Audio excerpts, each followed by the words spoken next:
So, ladies and gentlemen, I'm guessing, and I'm going to the crux of my speech, I'm guessing that if I were to conduct a survey amongst you, most of you would probably agree that businesses that take a long-term view would perform better over time.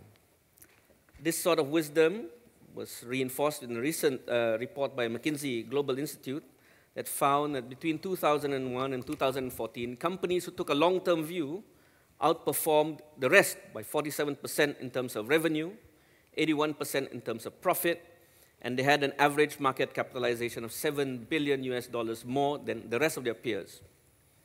Excellent news, one would think. Excellent recipe for success for corporations.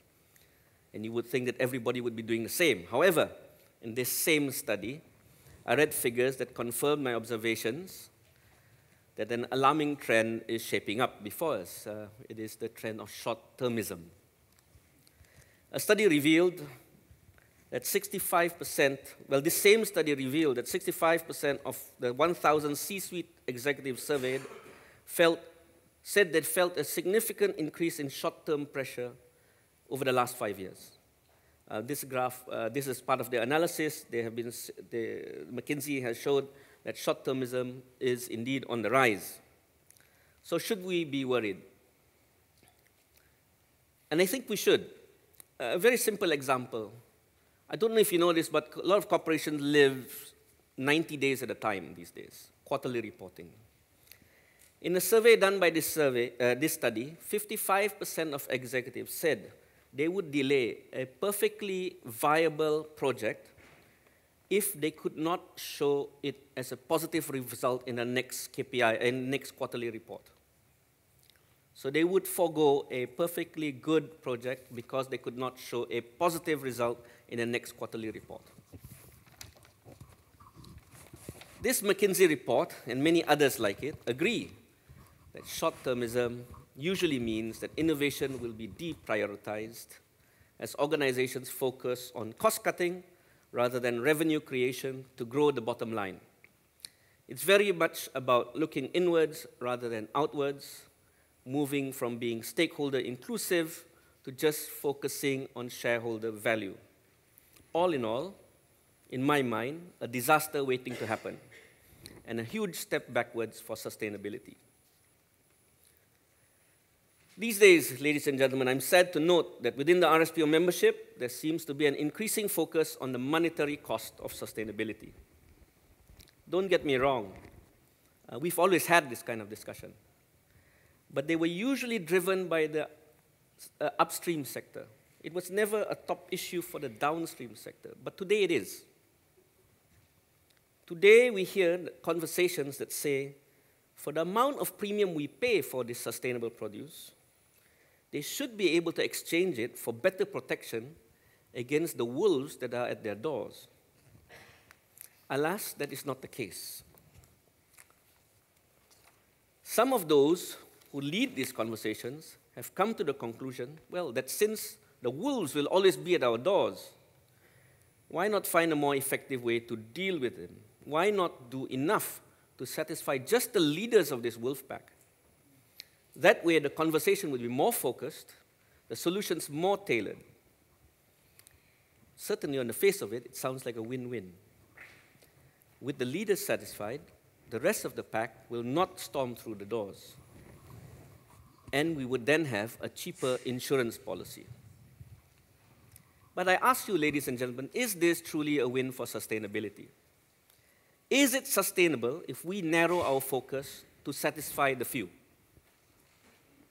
Let us not forget that we are a global organization that goes well beyond just certification.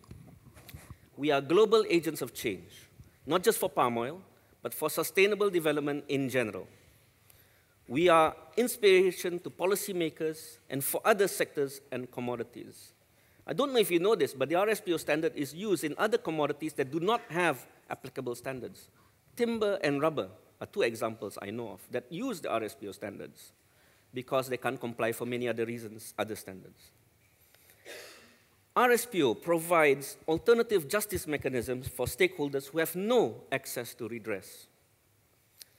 we have managed to bring inclusiveness even outside our usual stakeholder networks by facilitating the formation of new partnerships and collaborations. Yes, this is all that we do, and much more. And I'll give you a concrete example.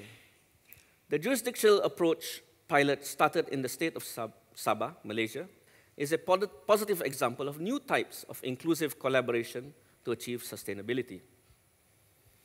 In 2015, the Sabah government signed a 10-year jurisdictional program which saw the state make commitments to achieve 100% production of certified sustainable palm oil by 2025.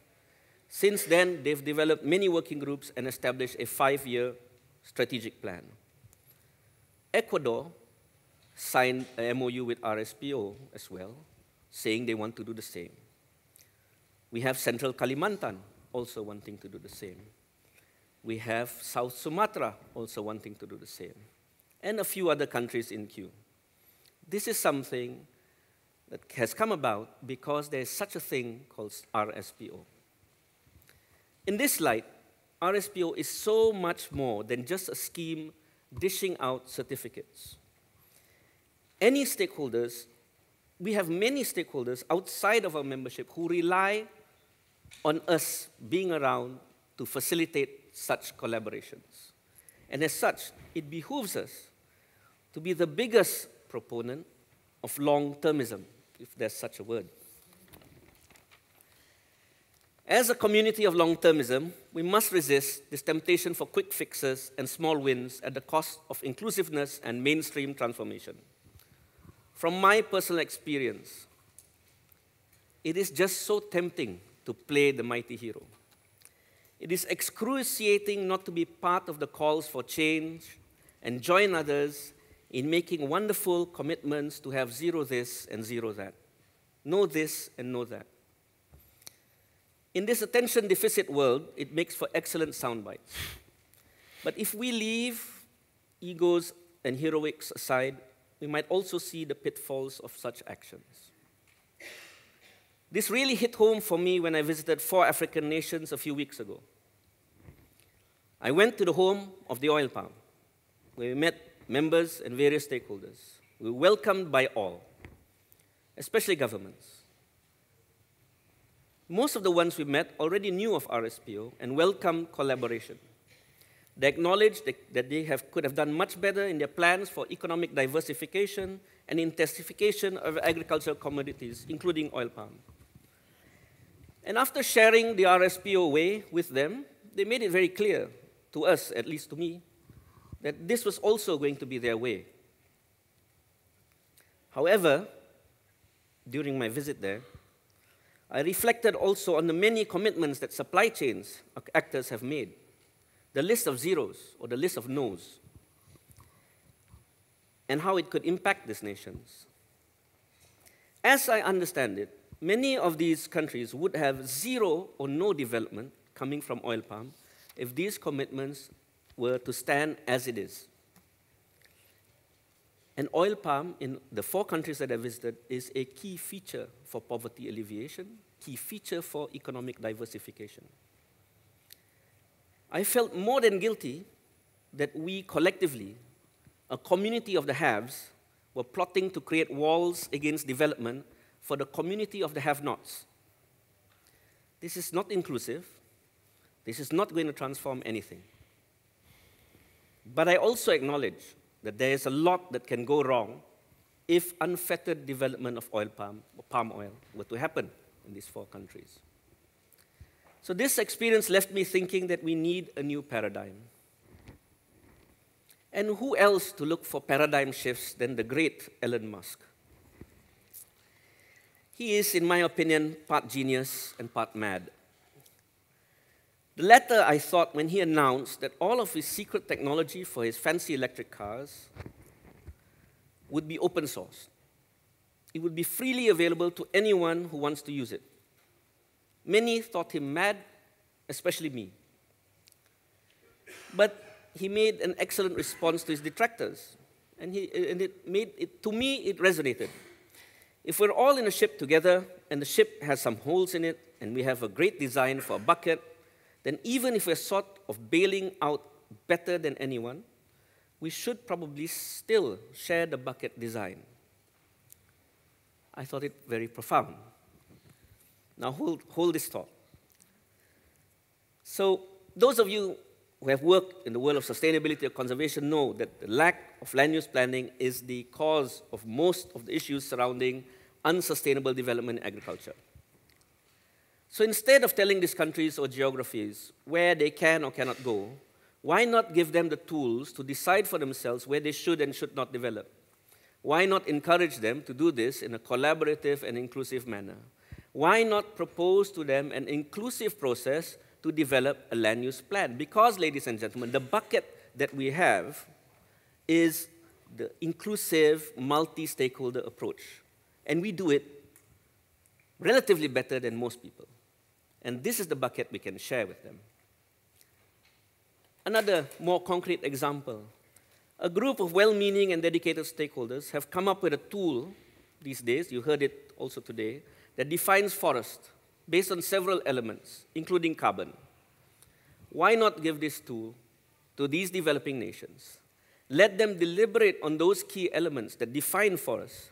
Let them decide the thresholds of those elements, and let them define the forest via a credible and inclusive process. Let them then develop a credible and transparent way to monitor deforestation and help them do all this in a multi-stakeholder inclusive environment. I think that's the very least we can do for stakeholders like this, especially since we, the community of the haves, are reluctant to compensate the have-nots for the global service their forests provide. And ladies and gentlemen, you know today that our ship is leaking in a bad way. So we should share the bucket. Ladies and gentlemen, allow me to re-emphasize that RSPO needs to work with partners in these regions to keep these collaborations as multi-stakeholder and as inclusive as possible, considering all levels of the supply chain. We must also emphasize on ensuring that we're not imposing global solutions in local contexts, but instead help in nurturing a space where local solutions can work in the global context, are created by local stakeholders to solve local issues. This is where we collaboratively need to strengthen a constructive dialogue between consuming and producing countries, to bridge the wills and needs of farmers from the depths of the rural village all the way to the large corporations in an urban setting. I also want to quote another champion of long-termism, Mr. Paul Polman of Unilever. He came up recently, it was a magazine article, and he said this in response to recent corporate maneuverings. He said, do you want short-term forces that work for a few people and make a few more billionaires to be the dominant force? Or do you want the system to work for the billions that need to be served?